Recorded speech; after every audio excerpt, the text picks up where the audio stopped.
რა არის მაგია? რა ნაწილები შედიან მასში და როგორ უნდა დაეუფლოს მისიც დაინტერესებული კვალიფიციურად ამ წმინდა მეცნიერებას. აგრიპა ამბობს, რომ მაგია ყოვლად ძლიერი სათნოებაა.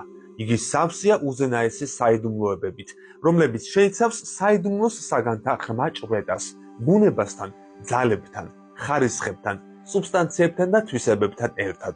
ის არის მთელი ბუნების ცოდნა და გვასწავლის ჩვენს შორის არსებული განსხვავებულობისა და ურთიერთშეთანხმების შესახებ. წიგნის პირველ თავში საუბარია თუ როგორ აგროვებენ მაგები საგანთა თვისებებს სამ განზომილებიანი სამყაროდან, რომელიც სამ გრიმუარშია განვრცობილი. ხედავთ, რომ არსებობს სამი სამყარო: ელემენტარული, ზეციური და ინტელექტუალური. ყოველი დაქვემდებარებული მისი ზემდგომის მიერ იმართება და მათი თვისებების გავლენას იმგვარად იღებს, რომ ყოველი მთავარი შემოქმედი, ანგელოზი, ზეცა, ვარსკვლავები, ელემენტები, ცხოველები, მცენარეები და ქვები თავად გადმოგვცემენ უზენაესის ყოვლის შემძლე ძალას ჩვენზე, ვიზდამი მსახურებისთვისაც შექმნა მან ყოველივე.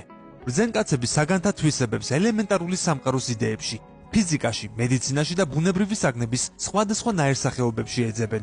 შემდეგ მოდის ზეციური სამყაროს სხივები, მათი გავლენა, ასტროლოგიური წესები და მათემატიკური დოქტრინები, რომელიც ზეციურ თვისებებს უერთდებიან.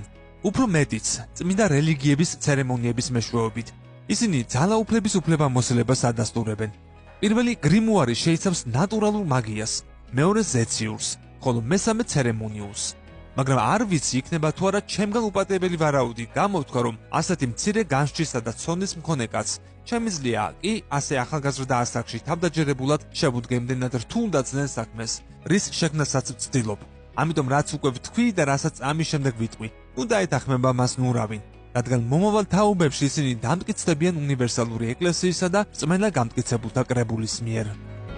მაგის მარეგულირებელი ფილოსოფიები იყოფა ნატურალურ, მათემატიკურ და თეოლოგიურ ფილოსოფიებად. ნატურალური ფილოსოფია გვასწავლის იმ საგანთა ბუნებას, რომლებიც სამყაროშია. ეს არის შედეგთა მიზეზის ძიება და მიზეზთა შედეგის პოვნა. მათში შედის დროები, ადგილები, მოვლენები და მათი ნაწილები, როგორებიცაა საგნების რიცხოვნობა და ბუნება. რა მოაქვს ცეცხლს, წყალს, მიწას და ჰაერს? საიდან იწყება სასუფეველი? რა ამუქებს სააბდროდ შეკრებილ ღრუბლებს? რა ძალაა ჭექაქუხილი? რისი მაუწყებელია ღამეული კომეტები? რა აიძულებს დედამიწას ცუნამისკენ? რა არის მიწისძვრა? საიდან მოდის ლითონთა ფესვი? რა სათნოება აქვს ოქროს და რა სიმდიდრეს ფლობს ბუნების საფარი? ყოველივე ნახსენები ნატურალურ ფილოსოფიას შეიცავს. გამოიწერე კოდის YouTube არხი.